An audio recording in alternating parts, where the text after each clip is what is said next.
Hello guys, welcome back to my YouTube channel. ഞാനിപ്പോൾ വിഷു ഒക്കെ കഴിഞ്ഞിട്ട് കണിക്ക് വെച്ചിരുന്ന ഫ്രൂട്ട്സ് ആൻഡ് വെജിറ്റബിൾസ് മോശമാകാതെ എന്ത് ചെയ്യുമെന്ന് ആലോചിച്ചിരിക്കുകയാണ് കേട്ടോ. ഞാൻ എല്ലാ കൊല്ലവും ഇങ്ങനെ എക്സസ് ആയിട്ട് ബാക്കി വരുന്ന ഫ്രൂട്ട്സ് ആൻഡ് വെജിറ്റബിൾസ് ഒക്കെ ആർക്കെങ്കിലും ഒക്കെ കൊടുക്കാറുണ്ട് കേട്ടോ. ഇപ്പൊ ആരോട് ചോദിച്ചാലും എല്ലായിടത്തും ഇത് തന്നെ അവസ്ഥ. അവിടെയും കണി വെച്ചിട്ടുണ്ട്, അവിടെയും ബാക്കിയിരിക്കുവാണ്. ഈ പ്രാവശ്യം ക്രിയേറ്റീവ് അല്ലെങ്കിലും ഇത് വേസ്റ്റ് ആകാതെ എങ്ങനെ കൺസ്യൂം ചെയ്യാന്നാണ് ഞാൻ ചിന്തിക്കുന്നത്. അത് ഇന്നലെയൊക്കെ ഞാൻ പീച്ചിങ്ങയും മറ്റേ എന്താണ് വഴുതനങ്ങയൊക്കെ ഉലർത്തി ഓൾറെഡി കഴിച്ചായിരുന്നു. പിന്നെ കരിക്ക് ഞാൻ ഇതിൽ കരിക്കുണ്ടായി, അത് ഞാൻ വെട്ടിക്കുടിച്ചു. പിന്നെ ഓറഞ്ച് ആപ്പിളൊക്കെ ഇടക്കിടക്ക് ഓരോന്ന് കഴിക്കുന്നുണ്ട്, എന്നിട്ടും ബാലൻസ് ഉണ്ട് കുറച്ചീശെ. പിന്നെ ഇന്ന് ഞാൻ ചെയ്യാൻ പോകുന്നത് മത്തങ്ങയും പയറും കൂടെ കറി. ഇത് ആക്ച്വലി വെച്ചിട്ടുണ്ടെങ്കിലും ഒരാഴ്ചയിൽ കൂടുതൽ ഓടും, കാരണം മത്തങ്ങയുടെ സൈസ് ഇത്ര ഉണ്ട്. പയറും ഞാൻ ഇത്ര ഇട്ടിട്ടുണ്ട്. പയർ നമ്മുടെ റിയൽ പയർ കിട്ടിയില്ല, രാജ്മ ആയതുകൊണ്ട് രാജ്മയാണ് ഇട്ടേക്കുന്നത്. അത് വീർത്ത് വന്നപ്പോൾ ഈ പാത്രത്തിൻ്റെ സൈസ് ഉണ്ട്, അപ്പോൾ ആകെ കൂടെ പെട്ടിരിക്കുന്ന അവസ്ഥയാണ്. ഇത് കഴിഞ്ഞിട്ടുണ്ടെങ്കിൽ നെക്സ്റ്റ് ചക്ക എടുത്തിട്ടുണ്ടെങ്കിലും ഇതും ഓടും ഒരാഴ്ച ഓടാൻ ചാൻസ് ഇല്ല, ഒരു 3 ദിവസം. കാരണം ഇതിൻ്റെ മടലും ഇതൊക്കെ കഴിഞ്ഞിട്ടുണ്ടെങ്കിൽ കുറച്ച് സാധനം കിട്ടുള്ളൂ. അപ്പോൾ ഒരാഴ്ച അല്ല, 3 ദിവസം, അത് 3 ദിവസം ഓടും.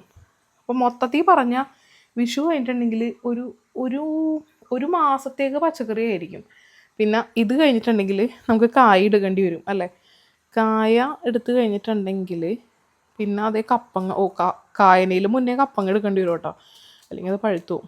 കപ്പങ്ങ എടുക്കണം. കപ്പങ്ങനയിൽ മുന്നേ ഇവിടെ ഒരാളുണ്ട്, കൊടപ്പൻ. ഇതല്ലെങ്കിൽ കയ്പ്പ് വരും, കൊടപ്പൻ എടുക്കണം. അത് കഴിഞ്ഞിട്ടുണ്ടെങ്കിൽ ചേന പിന്നെ ഇരുന്നോളൂ കേട്ടോ, കുറച്ച് 1 മാസം കഴിഞ്ഞിട്ടായാലും ഇയാളെടുത്താലും കുഴപ്പമില്ല. ചേന മെയിൻ ആൾ പൊട്ടുവളരിയിലുള്ള കണിവെള്ളരി.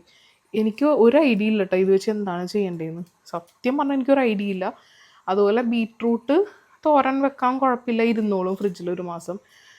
പിന്നെ ഇതെന്താണ് ചേമ്പൂത്ത്, അതും ഇരുന്നോളും. കപ്പ ഇരിക്കാൻ ചാൻസ് ഇല്ല, കപ്പ മേ ബി ഇങ്ങനെ പഞ്ഞി പോലെ ആവും.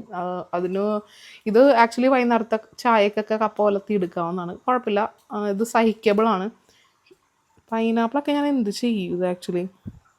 ഒരു ദിവസം ജ്യൂസ് അടിച്ചാലും പൈനാപ്പിൾ പച്ചടിക്ക് ഉണ്ടാവും, പുളിശ്ശേരിക്ക് ഉണ്ടാവും, ജ്യൂസിനുണ്ടാവും. അത് പിന്നെ തേങ്ങ ഞാൻ ദുബായിൽ ഇങ്ങനെ തേങ്ങ വാങ്ങിക്കാറില്ല, ചിരണ്ടിയാണ് വാങ്ങിക്കുന്നത്. എപ്പോഴും എൻ്റെ തേങ്ങ വിഷുക്കണിക്ക് വേസ്റ്റായി പോകട്ടെ. ഇത് ഉപയോഗിക്കേണ്ട 1 മാസം കഴിഞ്ഞ് 2 മാസം കഴിഞ്ഞ് പിന്നെ ഇതിന് ചെയ്യും, പിന്നെ ഇങ്ങനെ ഇളകും കുലുങ്ങുമ്പോൾ. അങ്ങനെ ലോട്ട്സ് ഓഫ് കാര്യങ്ങൾ ആഫ്റ്റർ വിഷു. നിങ്ങളെങ്ങനെയൊക്കെയാണ് ഈ പരിപാടികളൊക്കെ ചെയ്യുന്നത്? വിഷു കഴിഞ്ഞിട്ടുള്ള വിഷുക്കണിയുടെ ഐറ്റംസ് ആയാലും. മെയിനായിട്ട് പറയാനുള്ളത് വാഴല ഇത്രയും ബാലൻസ് വന്നിട്ടുണ്ട്. വാഴല എന്ത് ചെയ്യുമെന്ന് ഒരു ഐഡിയ ഇല്ല. വാടി തുടങ്ങി, പക്ഷെ കേടായിട്ടില്ല. ഇതിത് ഞാൻ നിവിന് ബ്രേക്ക്ഫാസ്റ്റൊക്കെ ഇതിലാണ് പൊതിഞ്ഞു കൊടുക്കുന്നത്. ലഞ്ച് പറ്റുവാണെങ്കിൽ ലഞ്ചും പൊതിഞ്ഞു കൊടുക്കാറുണ്ട്. പിന്നെ നല്ല സൈഡ് ഞാൻ കട്ട് ചെയ്തെടുത്തിട്ട് ഫ്രീസ് ചെയ്യാമെന്നാണ് വിചാരിച്ചേക്കുന്നത്.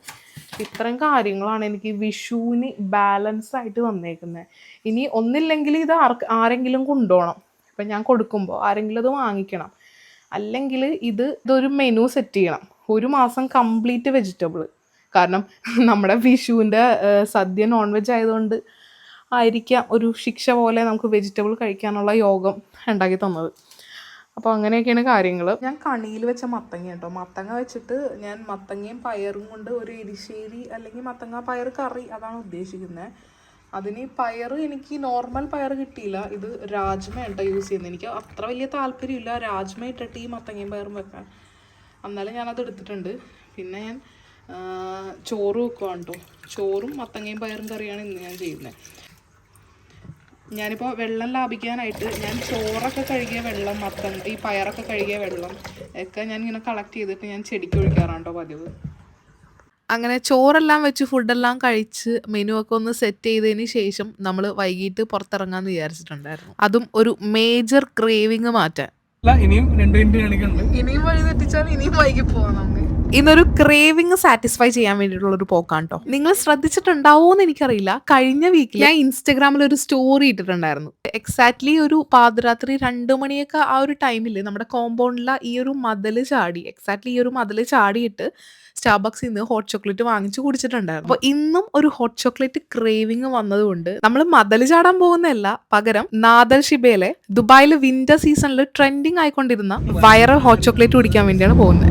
അതൊരു രക്ഷയില്ലാത്ത സാധനമുണ്ട്. ബീഫ് സ്റ്റൂവും നെയ്ച്ചോറും ഞാൻ എൻ്റെ ലൈഫിൽ കഴിച്ചിട്ടില്ല. ഇത്ര അടിപൊളി കോമ്പിനേഷൻ ആയിരിക്കും ഞാൻ ജന്മത്തിൽ പ്രതീക്ഷിച്ചിട്ടുണ്ടായിരുന്നു. അങ്ങനെ നമ്മൾ നീണ്ട ഒരു 15 മിനിറ്റിന് ശേഷം നമ്മള് അത് 8 മിനിറ്റുള്ള സ്ഥലത്തേക്ക് നമ്മൾ 15 മിനിറ്റിൽ എത്തിയിരിക്കുകയാണ്. എഴുതും എത്തിയിട്ടില്ല, ഇനിയും 2 മിനിറ്റ് കാണിക്കുന്നുണ്ട്. ഇനിയും വഴി തെറ്റിച്ചാൽ ഇനിയും വൈകി പോവാം നമുക്ക്. തിരക്കില്ലാണ്ടിരിക്കണം. ഫൈനലി നമ്മൾ ആ ഹോട്ട് ചോക്ലേറ്റിന്റെ ആർക്കിയുടെ ഒറിജിനൽ ആ ഒരു പ്ലേസിൽ എത്തി കേട്ടോ. ഇവിടെയാണ് നമുക്ക് ആ ഹോട്ട് ചോക്ലേറ്റ് കിട്ടുന്നത്. Pickup here. നമ്മളിവിടെ പാർക്ക് ചെയ്തു. ഇനി അവർക്ക് മെസ്സേജ് ചെയ്യണം, അവര് വരും. Hi. I ordered for one cup. Yeah, hot chocolate. നമ്മളിപ്പോ 1 കപ്പാണ് ഓർഡർ ചെയ്തേക്കുന്നത്. ഞാൻ ഇത് കുടിച്ചിട്ടില്ല. കുടിച്ചു കഴിഞ്ഞിട്ട് നമുക്ക് അടുത്ത ഓർഡർ ചെയ്യണമെന്ന് നോക്കാം. 1 കപ്പ് എന്ന് പറഞ്ഞാൽ എത്ര മതി? 1 കപ്പ് അവരുടെ മെഷർമെന്റ് എനിക്ക് അറിയില്ല. Hi. Can we get one more cup? ഇത് കൈ കിട്ടിയപ്പോ ഒരെണ്ണോട് ഓർഡർ ചെയ്യാന്ന് വിചാരിച്ചു. ആദ്യം നോട്ട് പോസിബിൾ എന്നാട്ടോ പറഞ്ഞത്. അവർക്ക് മനസ്സിലായത് 1 കപ്പ് എന്ന് ഉദ്ദേശിച്ചത് ഒരു പേപ്പർ ഗ്ലാസ് എന്നാണ്. പിന്നെയാണ് മനസ്സിലായത് ഒരു ഹോട്ട് ചോക്ലേറ്റും കൂടെ ആണ് എന്ന്. അപ്പോൾ നാദൽ ഷിബയിലുള്ള ഹോട്ട് ചോക്ലേറ്റ് ഇത് മെൽറ്റ് ചെയ്യുന്നുണ്ട് കേട്ടോ. കസ്റ്റമൈസ് ചെയ്യാൻ പറ്റില്ലേ? ഇത് കുടിച്ചു നോക്കി പെട്ടെന്ന് കുടിക്കേ, സമയങ്ങളല്ലേ ഫ്രഷ് ആയിട്ട് കുടിക്കേ. Thank you. കുറച്ചുകൂടി നന്നായിട്ട് വന്നിട്ടുണ്ട്. വേണമെങ്കിൽ നോ ഇത് കുടിക്കാതെ ഇത് കുടിക്കാം. അങ്ങനെ നമ്മൾ രണ്ടാമത് ഓർഡർ ചെയ്ത ഹോട്ട് ചോക്ലേറ്റും കൂടെ എത്തിയിട്ടുണ്ട് കേട്ടോ. ഞാൻ എൻ്റെ കുടിച്ചിട്ടില്ല, ഞാൻ ഇതിനു വേണ്ടി വെയിറ്റ് ചെയ്തിരിക്കുമായിരുന്നു. രണ്ടും കൂടെ ആയിട്ട് ഒന്ന് ഫോട്ടോ ഒക്കെ എടുത്തിട്ട് കുടിക്കാമെന്ന് വിചാരിച്ചു. ഇത് അടിപൊളിയാണ്. ആ ചോക്ലേറ്റ് ചിപ്പ് ഉള്ളതുകൊണ്ട് കുടിക്കുമ്പോൾ ആ ഒരു നല്ലൊരു ഫീല് വരുന്നുണ്ട്. ഈ സ്റ്റാർബക്സും കോസ്റ്റ് കഫേനേക്കാളും ടേസ്റ്റ് കൂടുതൽ എനിക്ക് ഇതിനാട്ടോ തോന്നിയത്. പിന്നെ അല്ലേ? അടിപൊളി. ഏഞ്ചലീനേക്കാൾ അടിപൊളി എന്ന് പറയാൻ പറ്റില്ല. എന്നാൽ നമുക്ക് അടുത്തത് ഏഞ്ചലീനയും കൂടെ ട്രൈ ചെയ്യാം. ഈ ഒരു ഹോട്ട് ചോക്ലേറ്റിന്റെ പ്രത്യേകത എന്ന് പറഞ്ഞിട്ടുണ്ടെങ്കിൽ അതിന്റെ ഇട്ടേക്കുന്ന ചോക്ലേറ്റ് ബോൾസ് ആണ് കേട്ടോ. അത് കടിക്കാൻ ഭയങ്കര ടേസ്റ്റ് ആണ്.